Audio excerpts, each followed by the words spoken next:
Gasperini l'ha fatta grossa, amici Billing, perché questo poi dopo lo spieghiamo. Le dichiarazioni, oltre a tutto quello che è successo male per l'Italia in Champions League, Lookman ha dovuto rispondere alle dichiarazioni di Gasperini. Lo so che non è un argomento, potrebbe riguardarci. Cominciamo.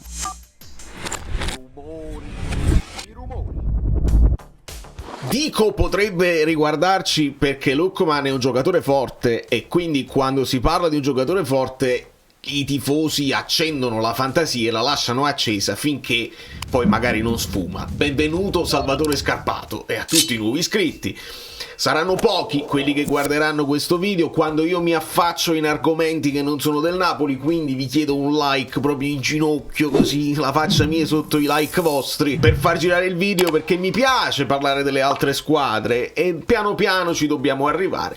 E vi ringrazio tutti quelli che mi chiedono di parlare anche di altro che non sia strettamente legato al Napoli. Questo potrebbe, e riusciamo a legarlo a Napoli a prescindere, perché le dichiarazioni di Gasperini dopo l'eliminazione, diciamole perché non tutti devono sapere tutto, in conferenza lui dice uno dei peggiori, sbaglia sempre i rigori anche in allenamento, non doveva tirarlo lui, non so perché l'ha fatto, non mi è piaciuto tutto questa cosa sul rigore. Ovviamente molti tifosi del Napoli, sto vedendo su X, stanno facendo dei paragoni con il rigore di Osimhen, tutte le polemiche così, perché poi il ragazzo è nigeriano. Si possono incastrare tutte e due le cose. Io ho trovato un altro link che è quando Conte disse lo stesso di Hakimi, però lo disse in maniera un po' diversa. Prima di tutto lo disse dopo una vittoria. Partiamo da questo presupposto. Conte disse a Hakimi: devono morire tutti prima che faccio tirare un rigore ad Hakimi. E poi queste dichiarazioni vennero cacciate fuori quando Hakimi segnò con scavetto, credo fossero i mondiali. Insomma, però Conte lo disse in maniera, prima di tutto, dopo una vittoria, quindi era molto più sereno rispetto al Gasperini deluso, incattivito e arrabbiato di ieri. E non credo che Hakimi rispose, qualcuno me lo può dire nei commenti, alle dichiarazioni di Conte, perché erano meno provocatorie, erano molto più pacifiche. Spostiamoci un attimo, perché Fabrizio Romano adesso scrive questo: understand, capisci che i piani per Luca sono di lasciare quest'estate, lasciare l'Atalanta. L'Atalanta proverà a chiarificare la situazione con Gasperini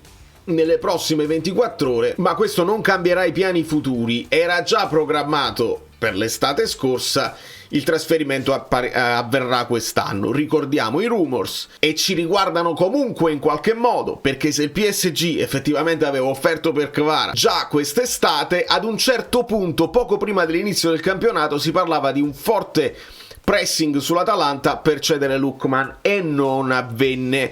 Se fosse avvenuto questo, magari il PSG non avrebbe più preso Kvara, quindi il link esiste con il Napoli. Poi vi devo parlare anche di questa cosa qua, mi è stato chiesto, per me una non notizia, ma ne parliamo a fine video. Lookman dice in risposta a Gasp: mi rattrista in un giorno come questo per scrivere questo statement, queste parole.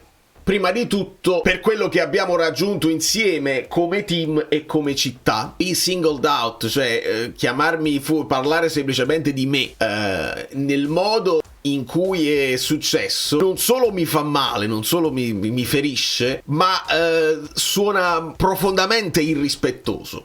O se pensi di poterti riempire la pancia con un antipasto e non ti siedi davvero a tavola per mangiare, ma devi fare 2 gol. Soprattutto per l'immenso lavoro, il lavoro duro e il commitment. Per me hanno più senso le parole inglesi che la traduzione. Comunque, che ho sempre messo in ogni partita, tutti i giorni, per aiutare a portare al successo il club e i tifosi incredibili di me. In verità, ho dovuto, come si dice in italiano? Mi sono dovuto confrontare con molti momenti difficili da quando sono qui. E non ne ho mai parlato, la maggior parte non ne ho mai parlato, perché la squadra viene prima di tutto, deve essere protetta. Assolutamente. Quindi il fatto che io non abbia parlato in passato mi fa male ancora di più, quello che ha detto ieri sera. Insieme con i fan, a noi come squadra stiamo male per quello che è successo, per il risultato di ieri sera. Questa è la frase chiave: durante la partita il tiratore designato mi ha chiesto di tirare il rigore e per supportare la squadra ho preso la responsabilità nel momento e lo fa. La vita riguarda le challenge, insomma le sfide che devi fare, e cambiare il dolore in potere per continuare, vabbè, tutte frasi fatte. Insomma, male che Gasperini. Io nel gruppo Telegram, appena l'ho lette queste dichiarazioni, mi sono sentito di dire che Gasperini lo trovo vecchio e lo trovo acerbista, e non è una novità. Poi il tempo passa, quindi lui è ancora più vecchio e probabilmente è ancora più acerbista, perché certe frasi magari le avrebbe dette anche per altri, non lo sappiamo. Però non è il primo giocatore che poi racconta pubblicamente di non essersi trovato bene col Gasperini uomo. Poi esaltiamo il Gasperini allenatore, tutto quello che volete voi. Ma il Gasperini uomo, io dissi che zio ce ne scampi e liberi, mentre molti lo volevano a Napoli. Io sono sempre stato molto dubbioso, perché poi l'uomo si deve prendere con l'ambiente, altrimenti è la fine. E Conte, che comunque era uno che divideva la piazza, è comunque un uomo del sud, e da un'altra empatia con quello che poi è il gruppo. Insomma, ieri, spostiamoci un'altra volta, poi ritorniamo sul discorso di De Laurentiis, tra l'Atalanta che ha fatto quello che ha fatto e il Milan, perché poi le cose sono anche loro sovrapponibili. L'Atalanta, tutta Italia, tutto il mondo si era indignato per la simulazione sul fallo di Ian che poi porta al rigore, eccetera eccetera. Oggi si sta indignando tutto il mondo e tutta l'Italia per la simulazione di Teo. Chiedo se vi state indignando, perché se non vi state indignando fate 2 pesi e 2 misure solo a favore dell'orticello vostro. E invece, visto che questa storia sta diventando più pressante e io delle simulazioni ne parlo da almeno 3-4 anni, che devono essere punite in maniera severa, severissima, anche con multe salate, proprio gli dovete toccare il portafogli, perché poi questi qua se ne fregano assai quando non sono all'interno del progetto, che la squadra viene messa in difficoltà. Multe salate, 1 milione di euro se cerchi di prendere in giro avversari, tifosi e arbitro e cerchi di cambiare il risultato di una partita con disonestà sportiva. Multissima, e non c'è, e là forse le cose cambiano. Quindi abbiamo visto un Milan che cade e la responsabilità di Teo è pesante. La cura con Seisao che funziona, non funziona, poi funziona, non funziona. Insomma, c'erano radici profonde, lo abbiamo detto, quando succede così, che non c'è io ho detto, chiedo che il Milan dimostri di essere il Milan a livello dirigenziale, e non lo sono stato. Fonseca aveva già scoperchiato delle cose, cambia l'allenatore, non cambiano, che le cose sono marce da sotto. E contemporaneamente il nervosismo si è spostato anche nella partita con l'Atalanta. L'immagine di Toloi che cerca di scagliare il pallone contro l'avversario, poi gli sfugge, poi lo rincorre, cerca di riprendere il pallone mentre lo rincorre, poi sposta l'arbitro, gli devo dare addosso, così l'espulsione. Insomma, una bella brutta figura doppia internazionale, con nervosismo che cresce. Purtroppo tutti i discorsi che si fanno e si continuano a fare, quello poi si concentra sul campionato per andare ci toglie dalle coppe per concentrarsi in campionato, oppure hai fatto il turnover in campionato così passi nelle coppe. Come vedete, ancora una volta non funziona così. Non funziona così, che tu fai il turnover, magari hai perso un punto là e comunque esce, perché sei uscito lo stesso dalla coppa, caro Gasperini. Quindi noi dobbiamo, ed è difficilissimo, perché tutti quelli che parlano di sport continueranno a dire, e adesso stanno dicendo, attenzione l'Atalanta sta adesso senza le coppe, lo scudetto, attenzione il Milan per il 4-5 posto, eccetera eccetera.